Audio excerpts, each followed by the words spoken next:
מצוות התשובה היא המתנה הכי טובה שנתן הקדוש ברוך הוא בערכה גדול.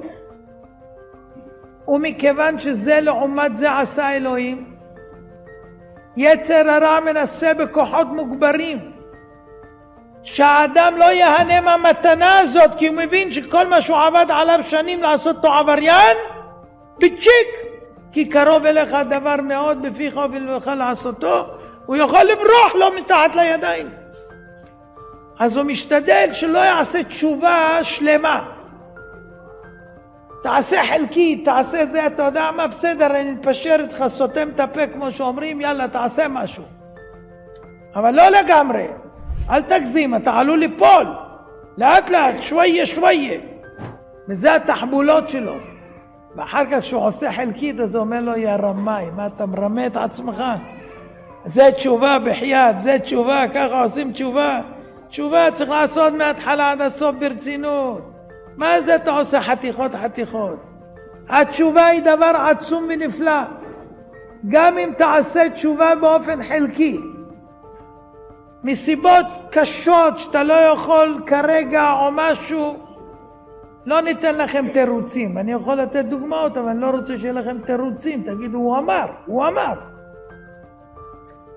מכל מקום, דבר גדול לאין שיעור התועלת שיש בעשיית תשובה, גם אם היא בצורה חלקית.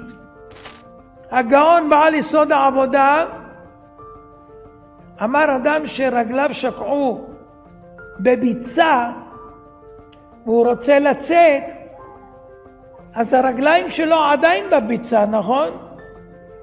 אז הוא אומר, די, אני שוקע, אני חוזר. תחזור, תפדל, תחזור.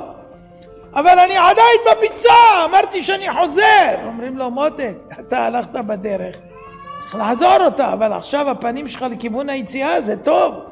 טוב מאוד, אתה כל צעד אומנם בביצה, אבל בדרך החוצה.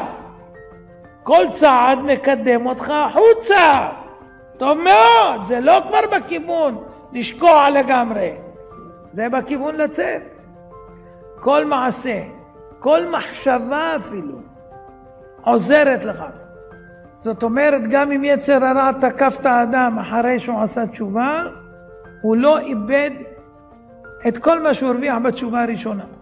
אז לכן, מה שאמר הרמב"ם, זה הכוונה שבעת שקיבלת עליך תשובה, צריך שהכוונה שלך תהיה כזאת אמיתית, שאתה באמת מואס בעבירות ולא רוצה בהם יותר, והשם יכול להעיד שבאמת באותה שעה שאמרת, באשר הוא שם, זה מה שהתכוונת. ואם אחר כך תקף אותך יצר הרע, לא הפסדת את התשובה הקודמת. מדהים. מדהים.